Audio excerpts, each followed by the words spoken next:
আজকে সেই বিধাতার তিরোধান তিথি। তিনি লীলা সম্বরণ করেছিলেন এই তিথিতে। তাই আমরা প্রত্যেকে এই দিনটিকে বিশেষভাবে স্মরণ মনন অনুশোচনা অনুধাবন করে থাকি। তাই সকলেই হৈশান্য করে সৎসঙ্গীরা। আপনারা সকলেই জানেন, তবুও বলি যে শ্রী শ্রী ঠাকুরের শুভ আগমন হয়েছিল 1810 শকাব্দ, বঙ্গাব্দ 1295 সালের 30শে ভাদ্র শুক্রবার, সংক্রান্তির দিন, তালনবমী তিথি, দিনের বেলায় 4:20 ইংরেজিতে 1888 সালের 14ই সেপ্টেম্বর সকালবেলা 7:28, ভারতীয় স্ট্যান্ডার্ড টাইম 7:05, এক রমণীয় শারদ প্রাতে তিনি জন্মগ্রহণ করেছিলেন। হিমায়তপুর গ্রামে পল্লীবাসীরা 5 বার উলুধ্বনি দিয়ে এই নবজাতকের শুভ সূচনার বার্তা ঘোষণা করেছিলেন। মনমোহিনী দেবীর পুত্র প্রসবে বহু আকাঙ্ক্ষিত, কারণ আপনারা আকাঙ্ক্ষিতের কারণ জানেন যে মাতা মনমোহিনী দেবী অতি অল্প বয়সেই তাদের রাধা মাধবের কাছে একান্ত প্রার্থনা জানিয়ে দীক্ষা পান। একেবারে 4 অক্ষরের স্বর্ণাক্ষরে লিখে দিয়ে তাকে দীক্ষা দেওয়া হয়। বালিকা জেদ ধরে বসে, তবে আমার গুরুর মূর্তি দেখাও। তখন হুজুর মহারাজের মূর্তি টুপি পরা অবস্থায় দেখতে পান। পরবর্তীতে দিল্লিতে গেলে সেখানে তার গুরুর দর্শন হয়। বিদায়কালে বলে, তোমার মতো সন্তান চাই। তিনি আশীর্বাদ করে বলেন, তোমার গর্ভে দেশ দুনিয়ার মালিক স্বয়ং আসছেন, তুমি সাবধানে থেকো মা। আর সরকার সাহেব যখন ভাব সমাধি অবস্থা হচ্ছে ঠাকুরের, তখন স্বপ্নে নির্দেশ দিলেন, মাতা মনমোহিনী দেবী তাদের ঋত্বিক ছিলেন, দীক্ষা দেওয়ার অধিকারিণী। তাই তাকে নির্দেশ দিলেন স্বপ্নাদেশে যে তোমার ছেলে শ্রী শ্রী ঠাকুর অনুকূল চন্দ্রকে তুমি অবিলম্বে সৎমন্ত্রে দীক্ষা দাও। এই নির্দেশ প্রাপ্ত হয়েই তিনি সৎমন্ত্রে দীক্ষা দেন তার মা। যদিও দীক্ষার আসনে বসেই ঠাকুরই বলে দেন তার মাকে, কি বীজ মন্ত্র দিবি আমি তা জানি বলে তিনি বলে দেন, আর বলেন, এই বীজ মন্ত্র আমি জন্মের আগের থেকেই করে আসছি। তাই ধরিত্রীর বুকে গুরু নিতে হয়, তাই গুরু গ্রহণ। প্র্যাকটিক্যালি তিনি গুরুর গুরু, তিনি সকলের গুরু, শ্রেষ্ঠ পুরুষ, যোগ পুরুষোত্তম। শ্রী ঠাকুরের 12 মাসে ভূমিষ্ঠ হয়েছিলেন। চৈতন্য মহাপ্রভু যেমন করে 13 মাসে ভূমিষ্ঠ হয়েছিলেন, যেমন করে নানকজি ভূমিষ্ঠ হওয়ার সঙ্গে সঙ্গে হেসেছিলেন, তেমনি করে ঠিক শ্রী ঠাকুর অনুকূল চন্দ্র কোনো কান্নাকাটি না করে তিনি হেসেছিলেন। হাসির উদ্গারে উদ্ভাসিত হয়ে উঠল শুধু চক্রবর্তী গৃহ নয়, দূর দূরান্ত থেকে রক্তিম আভা জ্যোতির দেখে মাঝি মোল্লারা বালতি করে জল নিয়ে এলো আগুন নেভাতে। দেখে কাছে এসে আগুন লাগেনি, দাইমা পর্যন্ত পিছন ফিরে দাঁড়িয়ে আছে, তাকাতে পারছে না, এত জ্যোতির্ময় রূপ। ঘরে মনে হচ্ছে আগুন লেগেছে, স্বয়ং সূর্যপুত্র জন্মেছে। যেমন করে ভগবান শ্রীকৃষ্ণ কারাগারের মধ্যে এত জ্যোতির্ময় রূপ নিয়ে জন্মেছিলেন, এবং এই জ্যোতির্ময় আলো দেখে যখন মূর্ছা গেল প্রহরায় ছিল যারা, সেই সুযোগে তাকে সুরক্ষিত জায়গায় নিয়ে গেলেন তার পিতা যমুনা নদী পার করে। এই ঘটনা আমরা সকলেই জানি। এবার তিনি সমস্ত অবতারিক গুণ নিয়ে এই ধরিত্রীর বুকে আবির্ভূত হলেন। ঠাকুরকে পরবর্তীতে জিজ্ঞেস করা হয়েছিল যে আপনি কেন জন্মের সঙ্গে সবাই কাঁদে, আপনি জন্মেই হাসছিলেন কেন? তিনি চিরচেতন, তিনি নাবালক নন, তিনি দেশ দুনিয়ার মালিক, তিনি নির্ভুল অভ্রান্ত, সব অবস্থায় যা করেন সবটাই সঠিক। তাই তিনি বললেন তিনি চেতনাবাহী, স্মৃতি নিয়েই জন্মান। যে কথা ভগবান শ্রীকৃষ্ণ অর্জুনকে বলেছিলেন, তুমি আর আমি বহুবার জন্মেছি, তোমার কিছু মনে নেই, আমার সব মনে আছে। এইখানে ভগবানের সঙ্গে ভক্তের পার্থক্য। তাই তিনি সেই স্মৃতিবাহী চেতনা নিয়ে এসছেন। তিনি বললেন মানুষ যখন ঈশ্বরের আওতা থেকে ধরাতে জন্মায় তখন এই ভয় পায় যে ঈশ্বর যদি এবার আমাকে ছেড়ে দেন, আমি কোন জায়গায় তাকে ছেড়ে তার আরাধনা, তাকে নিয়ে হাসি খেলা সব আমার শেষ, কোথায় গিয়ে পড়লাম, কে আমাকে চেনে, আমি কি করে বাঁচব? যেন গার্জেনলেস, পিতৃমাতৃহীন এই অবস্থায় ধরাতে এসে সেই অসহায় বোধ করে, তাই কাঁদে, চিৎকার করে কাঁদে। আর মানুষজন তার এই কান্না দেখে খুব হাসে, তাহলে সে জ্যান্ত আছে, সজীব আছে। কিন্তু বিধাতা যখন জন্মালেন তিনি উল্টো করলেন। হাসলেন কেন? বলে আমি এই জন্য হাসলাম, এই বার্তা দিতে চাইলাম পৃথিবীর মানুষকে, কলিহত প্রাণকে, যে তোমাদের আর দুর্দিন নেই, দুর্দিন কাটাবার জন্য আমি এসেছি। তোমরা যে যে পাপ করে থাকো তোমরা আমার কাছে এসো, আমার উপরে ভরসা করো, বিশ্বাস করো, নাম গ্রহণ করো, তোমাদের আমি সমস্ত পাপ নিজে হাতে ধুয়ে পরিষ্কার করে দেব, তোমাদের আমি স্বর্গ রাজ্যে পৌঁছে দেব। তাই মানুষ একথা 669 পাতায় অনুশাসন পর্বের ভীষ্ম অধ্যায় ভাগবতে বলছেন যে ভগবানকে যখন হাজার নামে প্রণাম জানাচ্ছেন বিশ্বদেব শেষ যাত্রার আগে, তখন তিনি সংস্কৃত যে কথা বলেছেন তার বাংলা তর্জমাটা এরকম যে কলিযুগে শুধু মানুষ নয়, তুমি অনুকূল রূপ ধরে যখন আসবে তখন ভূত প্রেত কিন্নর রাক্ষস যে যে কুল থেকেই আসুক না কেন, তোমার জীবদ্দশায় যারা তোমার সৎমন্ত্র গ্রহণ করলো তারা সকলেই কাতারে কাতারে উদ্ধার হয়ে যাবে, স্বর্গরাজ্যে পৌঁছে দেবে তুমি তাদের। তাই তোমাকে কোটি কোটি প্রণাম। আজকে আমরা সেই ভাগ্যবান, আমাদের ভেতরে যতই বদগুণ থাকুক, মাভৈ ত্রাতা এসেছেন, উদ্ধারকারী এসেছেন ধরাতে। তিনি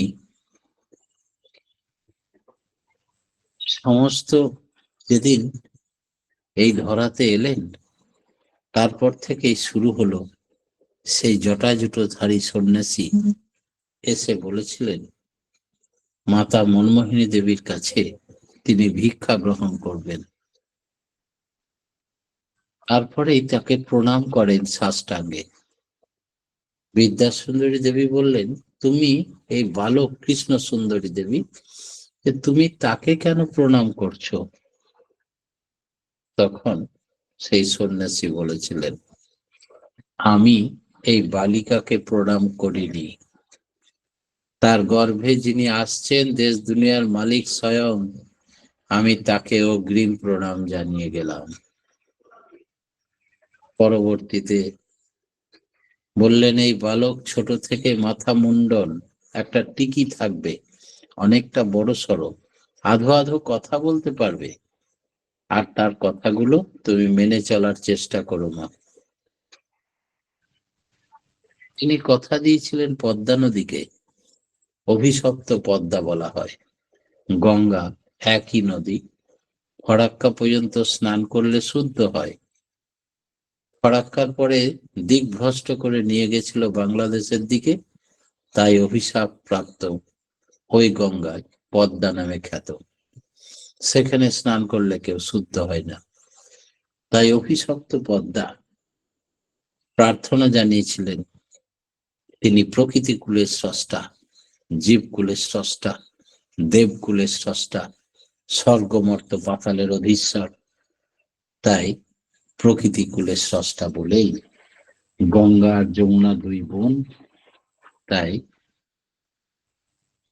পদ্মা আরাধনায় তুষ্ট হয়ে তিনি বলেছিলেন, ধরিত্রীর বুকে আমি যখন যাব, আমার জন্ম বৃত্তান্ত বলতে গেলে যেন তোমার কথাও বলে, প্রথম পদযুগল ধৌত করে দেব, আর পদ্মা কিনারেই আমি দীর্ঘদিন লীলা করব। তাই তিনি যখন মামার বাড়ি থেকে বাবার বাড়ি ফিরছেন, মাঝ পদ্মা উথাল পাথাল তরঙ্গ, মাকে বললেন, আমাকে মাঝ পদ্মায় নামিয়ে দে মা, আমাকে নামিয়ে দে মা। মা বললেন, এ তো মহা মুশকিল, সাধু বাবা বলেছেন কথা শুনতে, কিন্তু এ কি কেউ পারে? তা আমরা দুজনেই নেমে পড়ি। মাঝিকে বলল, আমাদের মা বেটাকে মাঝ পদ্মায় নামিয়ে দাও। মাঝি বলল, সর্বনেশে কাণ্ড, এক্ষুনি ডুবে মরবে, নি লোকে আমাকে কলঙ্ক দেবে, লোকে মারবে। তাই মা বেটাকে নামিয়ে দিয়ে সে পায়ে পায়ে দৌড় কিনারে গিয়ে দাঁড়ালো। এরা দেখেন নেমেই এক হাঁটু জল, জলকেলি করছে বালক। বেশ কিছুক্ষণের মধ্যেই একেবারে স্নিগ্ধ শান্ত হয়ে গেল পদ্মা গল্প। বাকি পদ্মাটা পেরোবার জন্য আবার মাঝিকে ডাকা হলো, হরি হরি ধ্বনিত হলো, পুষ্প বৃষ্টি হলো স্বর্গলোক থেকে। অনেকে এই দৃশ্য দেখলেন, বাকি পদ্মা পেরিয়ে এলেন। শুরু হলো বিধাতার লীলা। যখন লাস্ট চলে আসবেন বাংলাদেশ ছেড়ে, সেখানে লীলা শেষ। এবার আসছে দেওঘরে, দেবতার ঘরে। এবার সবাইকে জানানো হয়নি সংবাদটা, কারণ বহু মানুষ, লতা গুল্ম পশু পাখি সকলেই কেঁদে আকুল হবে, তাকে ছাড়তে চাইবে না, হিন্দু মুসলমান সব শ্রেণীর মানুষ। তাই তিনি মাত্র কয়েকজন ভক্তকে বলে গোপনে ব্যবস্থা করে চলে আসছে। সেই অবস্থায় পদ্মা টের পেল। যখন উঠোনে গাড়ি এসে দাঁড়ালো শেষ যাত্রার, হঠাৎ করে কোথা থেকে পদ্মার জল উঠোন ভরে গেল। অনেকটা ধুতি এক হাতে তুলে জলের উপর দিয়ে এসে গাড়িতে বসলেন বিধাতা। এই ছিল তার শেষ যাত্রা। পদ্মার শেষ যাত্রাতেও পদযুগল ধৌত করে দিলেন। আর বিরোহিনী পদ্মা কয়েক কিলোমিটার দূরে চলে গেল। আজও তাই হিমায়তপুরের আশ্রমের পাশ দিয়ে আর পদ্মা নেই, অনেক দূরে চলে গেছে। পরম প্রেমময় শ্রী শ্রী ঠাকুর অনুকূল চন্দ্র এবার তিনি এলেন দেওঘরে। দেওঘরে আসার পরে তার নতুন জীবনযাত্রা শুরু, নতুন লীলাক্ষেত্র। শেষে আপনারা সকলেই জানেন যে তার 81 বছরের ভাগবত জীবনী মহাকাব্য। এই 81 বছর ধরে তিনি আমাদের মাঝে লীলা করেছেন। আর এই লীলা চলাকালীন বিভিন্ন ব্যক্তি, বিভিন্ন মনীষী, বিভিন্ন সাধু পুরুষ সকলেই এসছেন তার কাছে, তাকে দেখতে, তার দর্শন করতে। অনেকেই অভিভূত হয়েছে আর তার কাছে শুধু দীক্ষা নেননি, ভক্ত হয়ে উঠেছেন। শতবর্ষ পালিত হয়েছে 2রা সেপ্টেম্বর 1987 সাল। দেওঘর সৎসঙ্গ আশ্রমে মহা সমারোহে শ্রী শ্রী ঠাকুর অনুকূল চন্দ্রের শতবর্ষ অনুষ্ঠান সূচিত হয়।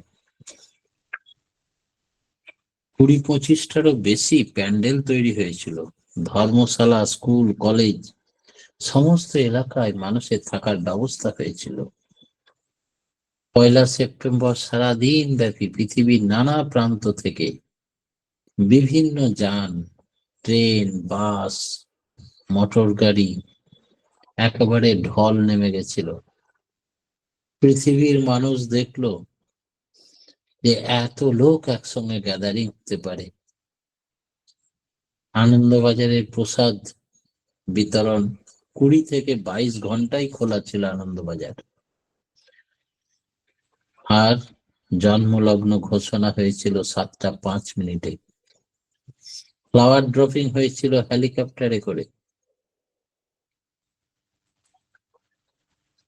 ভারতের কেন্দ্রীয় যোগাযোগ মন্ত্রী শ্রী সন্তোষ মোহন দেব শ্রী শ্রী ঠাকুর অনুকূল চন্দ্রের স্মারক রঙিন ডাক টিকিট, 1 টাকার ডাক টিকিট, এটা 2 লক্ষ ডাক টিকিট ছাপানো হয়েছিল। ভক্ত জনসমক্ষে তিনি উন্মোচন করেছিলেন। বন্দে পুরুষোত্তম ধ্বনিতে মুখরিত হয়েছিল। আনন্দ অশ্রুতে সবাই ভাসছিল। সেখানে উপস্থিত ছিলেন পার্লামেন্টের সদস্য শ্রী সুরিন্দর সিং আলুওয়ালা। আপনারা পশ্চিমবঙ্গ থেকে তিনি 2বার জিতেছেন, অনেকেই চেনেন তাকে। ঠাকুরের ডাক টিকিট প্রকাশে তার ভূমিকা ছিল যথেষ্ট। সংসদ চত্বরের মধ্যে তিনি তৎকালীন প্রধানমন্ত্রী রাজীব গান্ধীকে বুঝিয়েছিলেন যে শ্রী শ্রী ঠাকুর অনুকূল চন্দ্রের দিব্য জীবন এবং বাণী এটা সর্বসাধারণের জন্য। তাই 2 দিন ব্যাপী 2রা এবং 3রা সেপ্টেম্বর এই উৎসব দেওঘরে বিভিন্ন মঞ্চে অনুষ্ঠিত হয়েছিল। এক একটি মঞ্চে এক এক রকম নৃত্য, লোকনৃত্য, মণিপুরী, বিহু, ঝুমুর, সাঁওতালি, ছৌ, উড়িষ্যি, বিভিন্ন বৈচিত্র্যময় মানুষের মধ্যে আনন্দের জোয়ার বয়ে গেছিল। চন্দননগরের আলোকসজ্জায় রাতকে দিন করে দিয়েছিল। দাদা আজকে আচ্ছা,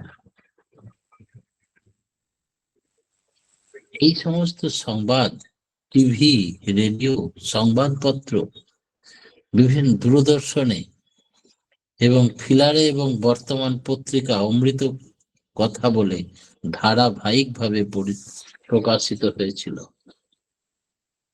যারা শতবর্ষ উৎসব দেখেছেন তারা তার আনন্দের কথা বলতে গেলে মনে হয় শেষ হবে না, আরো অনেক কথা বাকি থেকে গেল।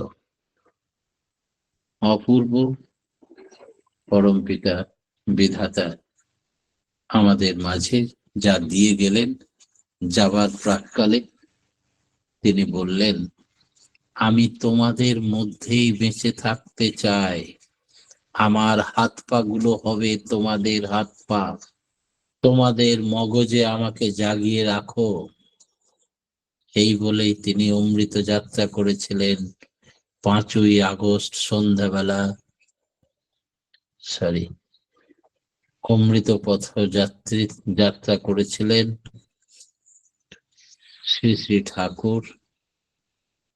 আমাদের সকলকে ছেড়ে যাননি, তিনি বললেন আমি ছেড়ে যাইনি, আমি তোমাদের মাঝেই থাকলাম। শ্রী শ্রী ঠাকুরের এই যাত্রাপথে পরেই বড় মা 3 বছর পরে মারা গেছিলেন, এই দেহ রেখেছিলেন। 5ই আগস্ট সন্ধ্যাবেলায় পুরী ঠাকুর বাড়িতে পূজ্যপাদ বর্দা দেহ রাখেন। অমৃত পথযাত্রী সকলেই জানেন ঠাকুরের কোনোদিন দেহ রক্ষা বা মৃত্যু হয় না। ঠাকুরকে জিজ্ঞেস করেছিলেন, আপনি মারা গেলে আমাদের কি হবে? ঠাকুর বললেন, দূর পাগল,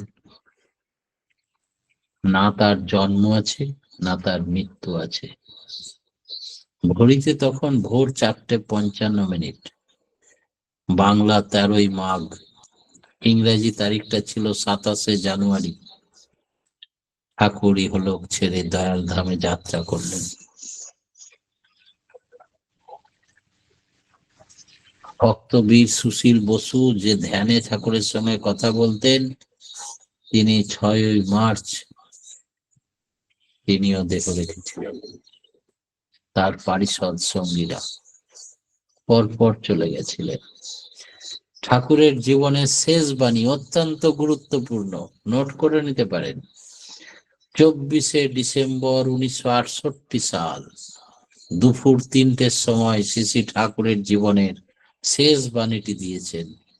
বাণীটা ছিল, তোমার অন্ত হৃদয় দীপ্ত সহজ সাধন সৃষ্ট হয়ে উঠুক। আবার বলি, তোমার অন্ত হৃদয় দীপ্ত সহজ সাধন সৃষ্ট হয়ে উঠুক। ঠাকুরের জীবনের শেষ বাণী। পরম পিতার রাঙারাতুল চরণে প্রতি প্রত্যেকের সার্বিক মঙ্গল প্রার্থনা জানিয়ে আমার ক্ষুদ্র বক্তব্য এখানে শেষ করলাম। জয় গুরু। জয় গুরু দাদা। খুব সুন্দর আজকে আলোচনা শুনলাম যে শ্রী ঠাকুরের শুভ আগমন 1295 সালে 30শে ভাদ্র বা 14ই সেপ্টেম্বর সকাল 7টা 5-এ জন্মগ্রহণ করেছিলেন। মাতা মনমোহিনী দেবী হুজুর মহারাজের কাছে দীক্ষা পান এবং 12 মাসে শ্রী ঠাকুরের জন্ম হয়। মাতা মনমোহিনী দেবীর কাছেই তার দীক্ষা হয়। আর তিনি জন্মগ্রহণ করেই হেসেছিলেন। তিনি চেতনাবহী স্মৃতি নিয়েই জন্মেছেন। কলিযুগে অনুকূল রূপে আসিবেন। ভূত প্রেত যে তার সমস্ত জীবজগৎ যারা তার দীক্ষা নেবেন তার চরণে নতি হবেন, সবাই উদ্ধার হবেন। তিনি প্রকৃতিকুলের স্রষ্টা, জীবকুলের স্রষ্টা। বাংলাদেশ থেকে শেষ যাত্রায় পদ্মা তার পদযুগল ধৌত করেছিলেন। 2রা সেপ্টেম্বর দেওঘরে এসে পৌঁছেছেন। আমাদের অন্তরে তিনি আছেন। 27শে জানুয়ারি তিনি দয়াল ধামে যাত্রা করেন। আর তার শেষ বাণী হলো, তোমার হৃদয় দীপ্ত সহজ সাধন সৃষ্ট হয়ে উঠুক। খুব সুন্দর আজকে আমরা আলোচনা শুনলাম। প্রত্যেকেই সমৃদ্ধ হলাম। পরম পিতা রাঙারাতুল চরণে আপনার এবং আপনার পরিবার পারিপার্শ্বিকের সবার সুদীর্ঘ নিরোগ ইষ্টচ্ছল জীবন কামনা করে ভালো থাকুন দাদা, সুস্থ থাকুন। আর এভাবে আলোচনা করে আমাদের প্রত্যেককেই সমৃদ্ধ করুন। জয় গুরু দাদা। আজকে সবাই থাকবেন।